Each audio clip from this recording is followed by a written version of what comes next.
ఆదికాండము 32వ అధ్యాయము 29వ వాక్యం. 32:29. అప్పుడు యాకోబు, నీ పేరు దయచేసి తెలపమనెను. అందుకు ఆయన, నీవెందు నిమిత్తము నా పేరు అడిగితివని చెప్పి అక్కడ అతనిని ఆశీర్వదించెను. హల్లెలూయా. అక్కడ అతనిని ఆశీర్వదించెను. ఎవరైనా? యాకోబు. హల్లెలూయా. ప్రియులారా, మీరు జాగ్రత్తగా వినండి. కొన్ని సందర్భాలలో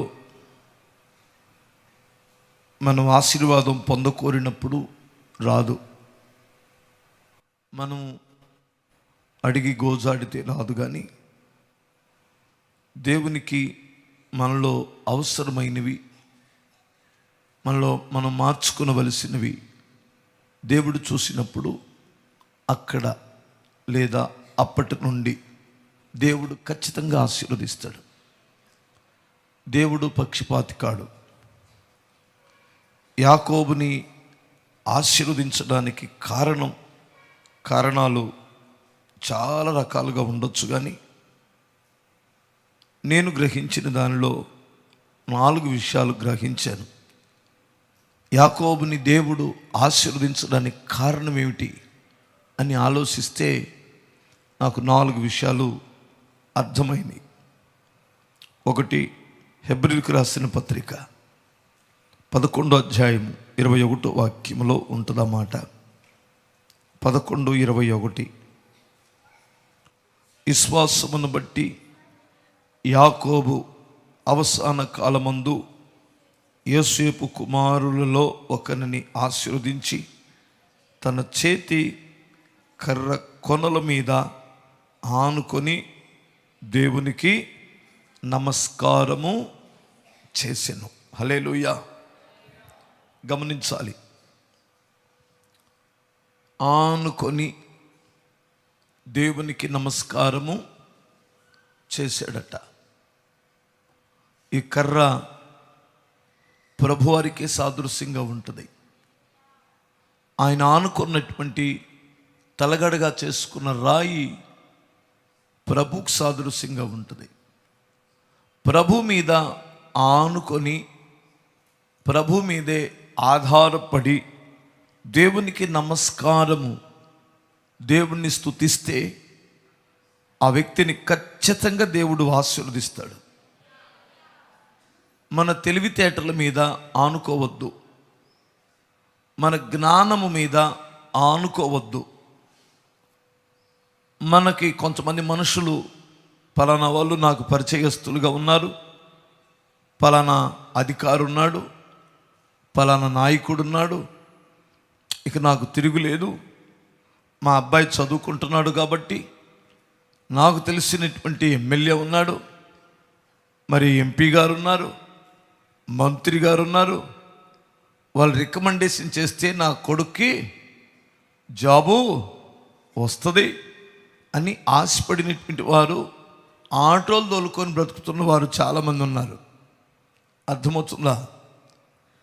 మనుషుల మీద ఆధారపడకుండా దేవుడే మా దిక్కు, దేవుడు తప్ప మాకు పలుకుబడి లేదు, మాకున్న పలుకుబడి, మాకున్న ఆధారం, మాకున్న సర్వస్వం దేవుడే.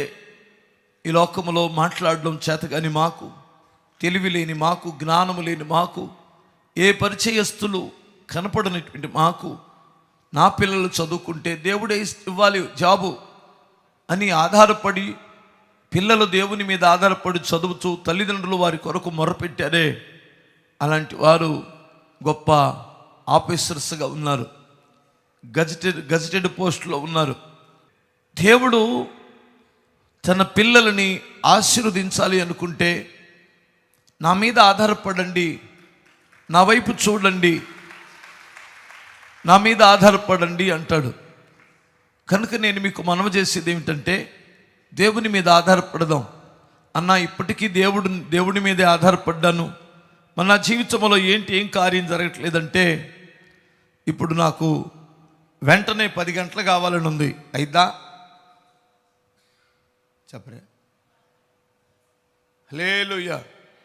ఇప్పుడు నాకు సూర్యుడిని చూడాలని ఉంది, వస్తుందా? కాసేపు ఆగు, సూర్యుడు దాని అంతటికి అదే వస్తాడు.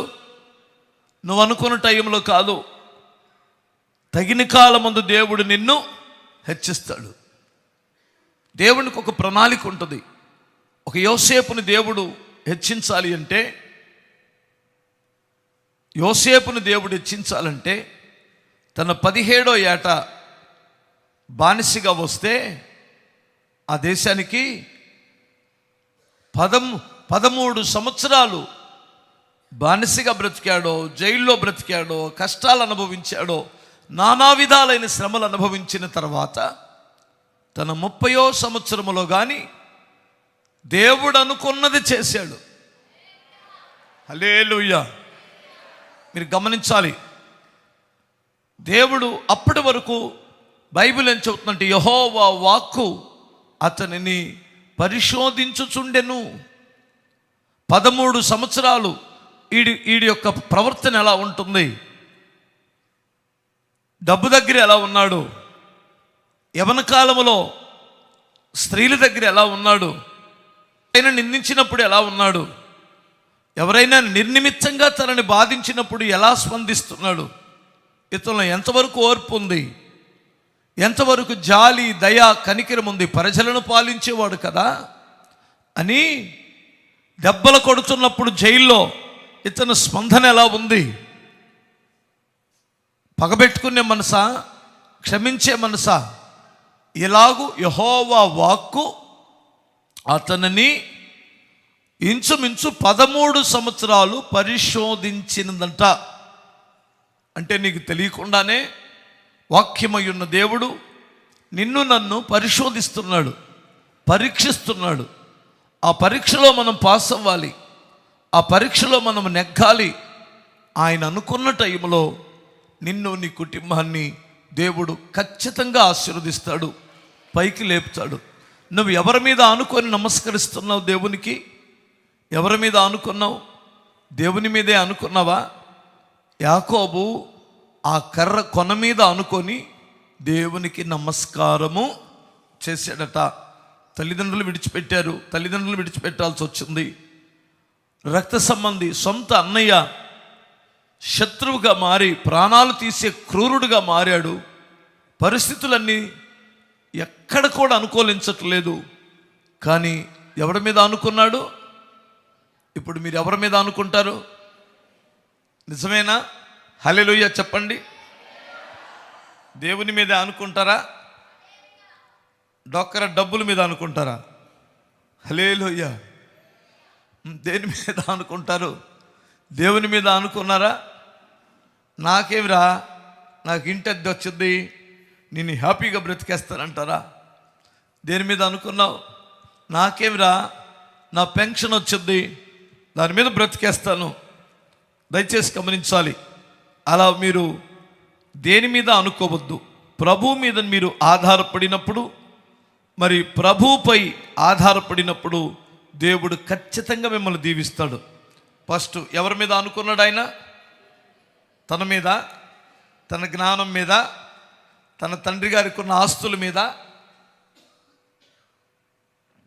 కోర్టుకు వెళ్తాను, దావా వేస్తాను, మా నాన్న ఆస్తులు వచ్చి పడితే అప్పుడు బ్రతికేస్తాను అనుకున్నాడా? అసలు ఏం లేదు. ప్రభు ఉన్నాడు, ఆయనే నా ఆధారం, ఆయనే నన్ను నడిపించేవాడు, నన్ను పోషించేవాడు. అదే బేతేలులో ప్రభు తనకు ప్రత్యక్షమైనప్పుడు ఈ మాట కూడా వాడాడు. ప్రభువా, నేను వెళ్తున్న స్థలములో నీవు నన్ను కాపాడి, తినడానికి ఆహారం ఇచ్చి, కట్టుకోవడానికి వస్త్రాలు ఇస్తే, నీవు నాకు ఇచ్చే యావత్తులో నేను 10వ భాగం ఇస్తాను మీకు. మరలా వచ్చి ఈ రాయి దేవుని మందిరం అవుతుంది ప్రభువా అని మొక్కుకున్నాడు. చూసారా ఎంత మంచి దేవుని మీద ఆనుకోవడం అంటే ఇదే కదా. నాకు అన్నం పెట్టేది నీవే, వస్త్రాలు ఇచ్చేది నీవే, సంపాదించుకోవడానికి సామర్థ్యం ఇచ్చేది నీవే. అలా నువ్వు చేస్తే ఈరోజు నా దగ్గర చేతికర తప్ప ఏమీ లేదు ప్రభువా, ఈరోజు సద్ది రొట్టెలు కూడా నా దగ్గర లేవు, కానీ నాకు ఆహారం దొరికిందో లేదో తెలీదు, నేను మధ్యలో బ్రతుకుంటానో చచ్చిపోతానో తెలీదు ప్రభువా, నేను బ్రతుకుంటే నాకంత ముద్ద అన్నం పెడితే, నాకు కట్టుకోవడానికి వస్త్రాలు ఇస్తే, నేను వెళ్తున్న మార్గంలో ఎవడు నన్ను చంపకుండా నన్ను కాపాడితే, నీవు నాకు ఇచ్చే యావత్తులో నేను నీకు దశంభాగం ఇస్తాను ప్రభువా. ఈ యొక్క రాత్రిని నిలిపానే, ఇది నేను బలర్పించే స్థలముగా మార్చుకుంటాను ప్రభువా అని మొక్కుబడి చేసుకున్నాడట. చూసారా ఎంతగా దేవుని పైన ఆధారపడ్డాడో? దయచేసి మీరు గమనించాలి. దేవుడు ఒక మనుషుడిని ఆశీర్వదించాలంటే విశ్వాసముతో దేవుని పైన ఆనుకునే వారి కొరకు దేవుడు చూస్తున్నాడు. విశ్వాసముతో దేవుని పైన ఆనుకునే వారి కొరకు దేవుడు చూస్తున్నాడు. అలాంటి వారిని దేవుడు ఆశీర్వదిస్తాడు. ఫస్ట్ రెండో విషయం ఏమిటంటే, చూడండి 27వ వాక్యం 32వ అధ్యాయంలోనే 27వ వాక్యం, ఆదికాండం 32:27లో, ఆయన నీ పేరేమని అడగగా అతడు యాకోబు అని చెప్పెను. పూర్వం ఏం చెప్పాడు? పూర్వం నీ పేరేమిటి అని వాళ్ళ నాన్న అడిగితే ఏం చెప్పాడు? యాసావు. దొంగడు, మాట మారుస్తాడు, ఏడొక మాట మాట్లాడతాడు, ఆడొక మాట మాట్లాడతాడు. అర్థమవుతుందా? యథార్థత లేదు. గమనించారా? యథార్థత అంటే ఏంటి తెలుసా? యథార్థత అంటే ఏంటి తెలుసా? 10 మందిలో ఎలా ఉంటాడో ఒంటరిగా కూడా అలాగే ఉంటాడు. అది యథార్థవంతుని లక్షణం. దేవుని సన్నిధిలో మీరు జాగ్రత్తగా గమనించాలి. నలుగురున్న దగ్గర, మనుషుల దగ్గర ఎలా ఉంటాడో మనుషులు లేనప్పుడు కూడా అలాగే ఉంటాడు. అది యథార్థత. ఇక్కడేం మాట్లాడతామో అక్కడ కూడా అదే మాట్లాడతాం. యథార్థవంతులకు ఆయన ఏ మేలు చెయ్యక మానడు. అంతకుముందు ఇతనిలో యథార్థత లేదు, అతనిలో యథార్థవంతుడు కాదు. నీ పేరేంటంటే, నా పేరు యాసావు. ఏషాలు మార్చాడు, రంగు మార్చాడు, పొజిషన్ అంతా మార్చేసుకున్నాడు. కానీ అప్పుడు ఎంత ప్రయాసపడినా తన జీవితంలో ఏ ఆశీర్వాదము లేదు. బైబిల్ ఏం చెబుతుందో తెలుసా? ఇతన్ని ఆశీర్వదించడానికి కారణం సామెతల గ్రంథము 28వ అధ్యాయం 13వ వాక్యాన్ని చూడండి. అతిక్రమములు దాచిపెట్టువాడు వర్ధిల్లడు, వాటిని ఒప్పుకున్నవాడు వర్ధిల్లుతాడా? ఒప్పుకొని విడిచిపెట్టిన వాడు కనికరం పొందుతాడా? హల్లెలూయా. అయ్యో, కాలుకు పెంట తొక్కానే, కొంచెం దూరంగా ఉండండి, నేను తొక్కాను. ఎన్నిసార్లు చెబుతావు?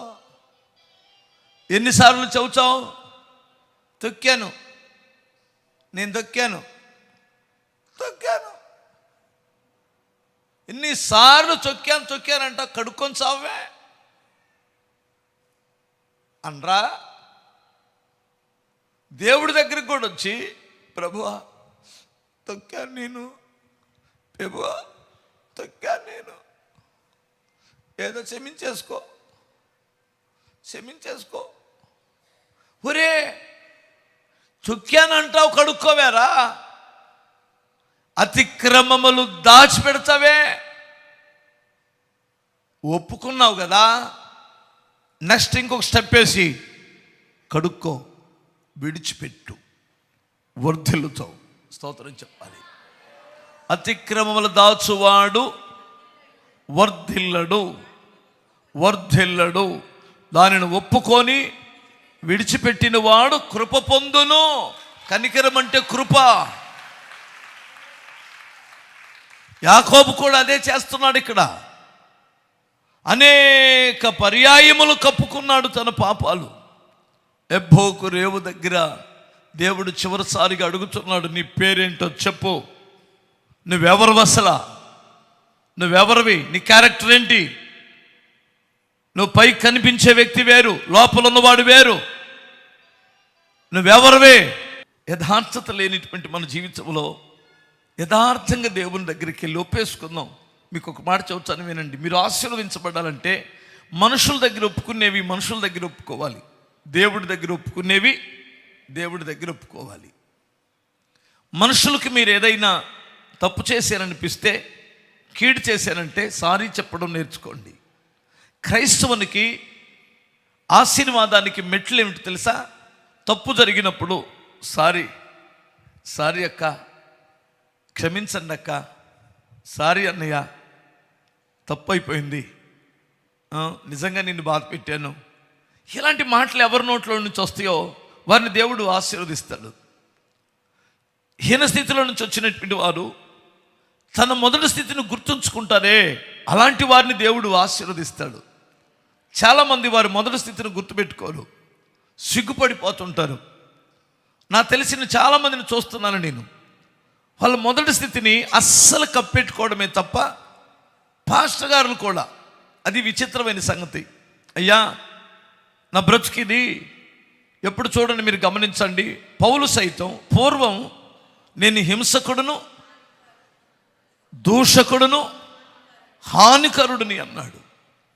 మనోళ్ళు పూర్వం నేను హింసించేవాడిని బాబు, మనుషుల్ని, పచ్చి బూతులు మాట్లాడేవాడిని, దూషకుడిని, హింసకుడిని, హానికరుడిని, నాతో ఎవడైనా సహవాసం చేసేటంటే వాడిని ముంచేస్తాను, నేను నాశనం చేసేవాడిని మనుషులని అని ఎవడైనా ఒప్పుకుంటున్నాడా? అసలు ఒప్పుకోవట్లేదు. అదే నాకు విచిత్రం అనిపిస్తుంది.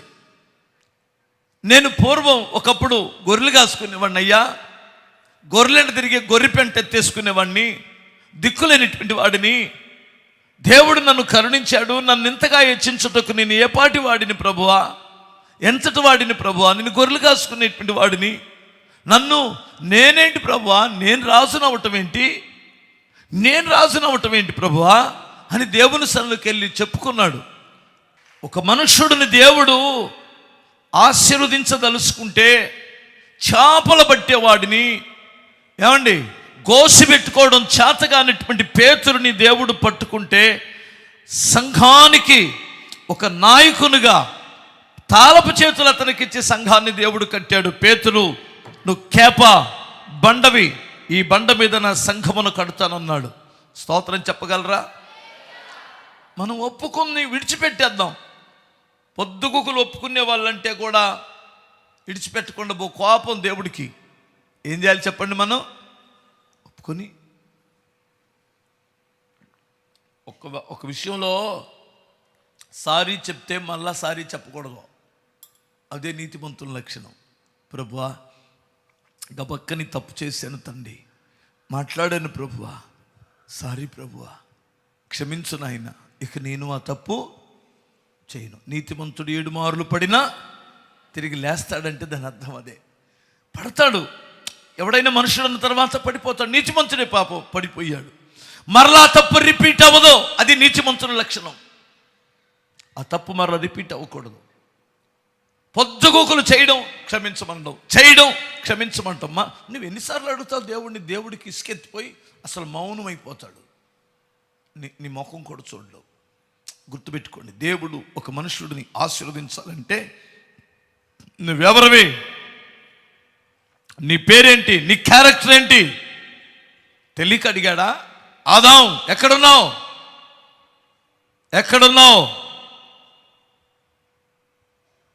తినొద్దన్న పండు ఏమైనా తిన్నావా?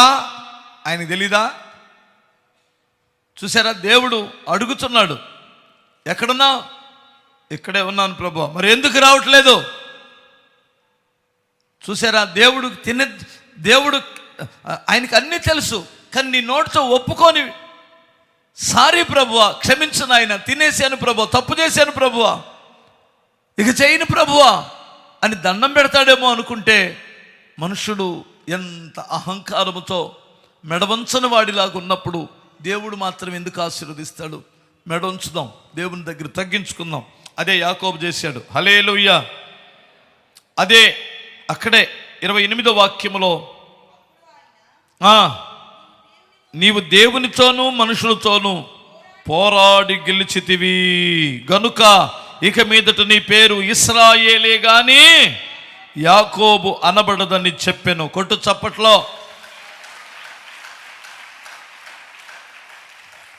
హల్లెలూయా. అంతకుముందు ఏం పేరు? ఇప్పుడు ఇశ్రాయేలు. ఇశ్రాయేలు మనుషులతోనూ దేవునితోనూ పోరాడి గెలిచితివి. చూడండి, కడుపులో ఉన్నప్పుడు ఓడాడు, భూమి మీదకి వచ్చిన తర్వాత గెలిచాడు అన్నతో. ఏ విషయంలో? జ్యేష్ఠత్వం కొరకు. కడుపులో ఉన్నప్పుడు ఓడిపోయాడు, భూమి మీదకి వచ్చిన తర్వాత గెలిచాడు.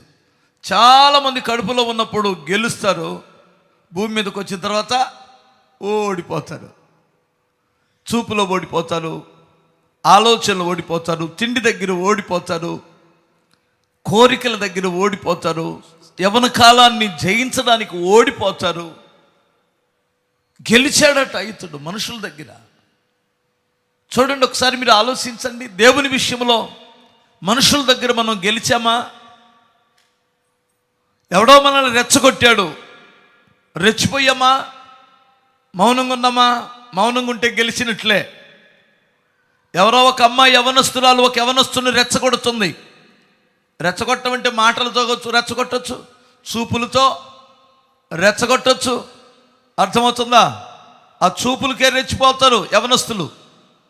ఒక్కొక్క పిల్ల ఆ కళ్ళల్లో ఉన్న ఆ చూపుతోనే రెచ్చిపోతారు ఆ మగపిల్లలు. రెచ్చిపోతావా? జ్యేష్ఠత్వాన్ని పోగొట్టుకుంటావు. ఒకడు మనల్ని రెచ్చగొట్టే మాటలు మాట్లాడుతాడు, రోషం రావాలని. రెచ్చిపోయావా? ఓడిపోతావు.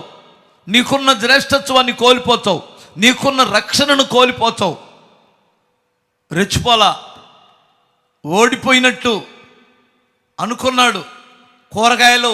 కూర వంటకాయ తీసుకున్నాను అనుకున్నాడు అన్నయ్య, కానీ ఆడు ఓడిపోయాడు.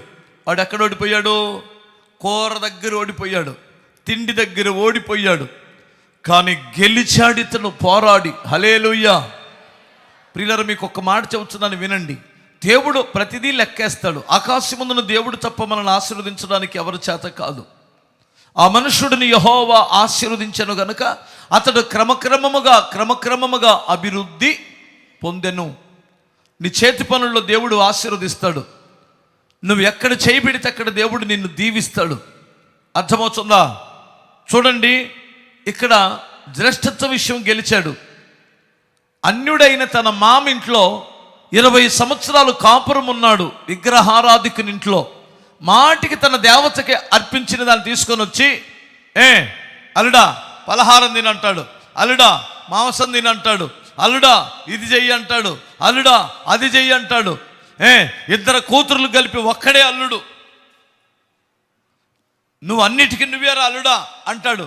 వీటన్నిటిని జయించడానికి ఎంత కష్టపడాలో తెలుసా మీకు? హల్లెలూయా. మీకు అర్థమవుతుందా? మనోడు ఎక్కడో చోటపడిపోతాడు, అల్లుడు కదా. మందు దగ్గర, తిరణాల దగ్గర, ఇంట్లో ఫంక్షన్ జరిగేటప్పుడు ఈ అల్లుడు వెళ్ళి పడిపోతుంటాడు.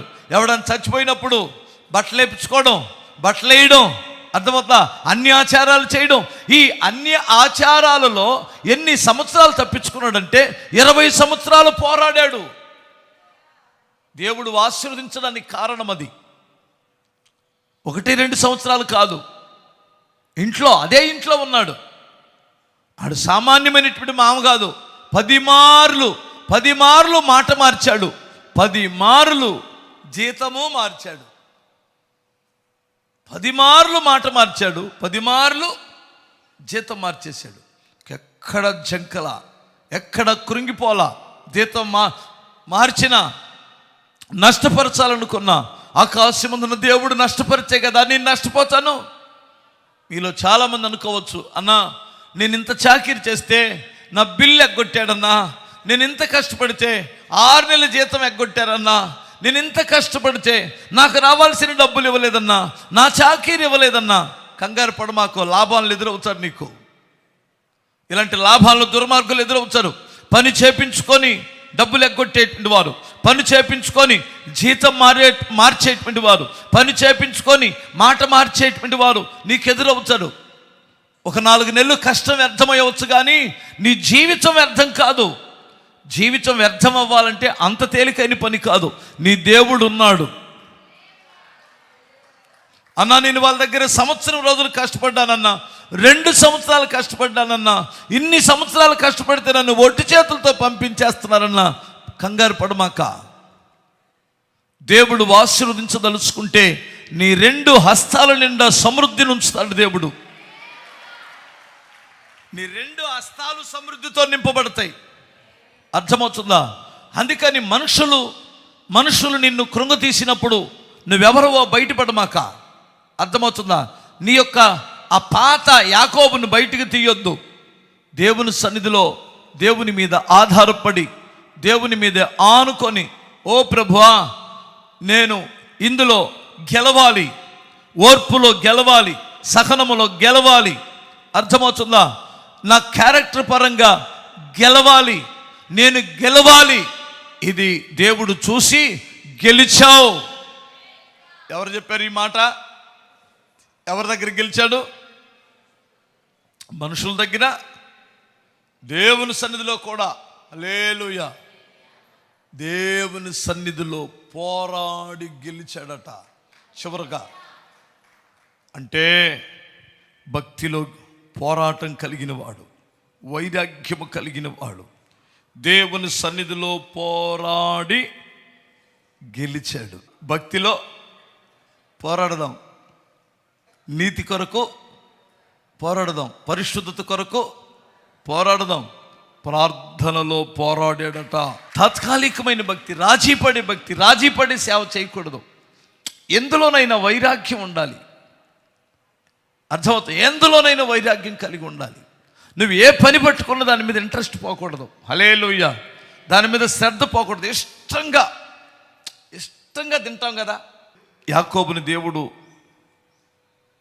అతనిని ఆశీర్వదించాడంటే దేవునిపై విశ్వాసముతో ఆధారపడినవాడు, ఆనుకున్నవాడు, తన యొక్క పాపస్థితిని ఒప్పుకొని విడిచిపెట్టినటువంటి వాడు.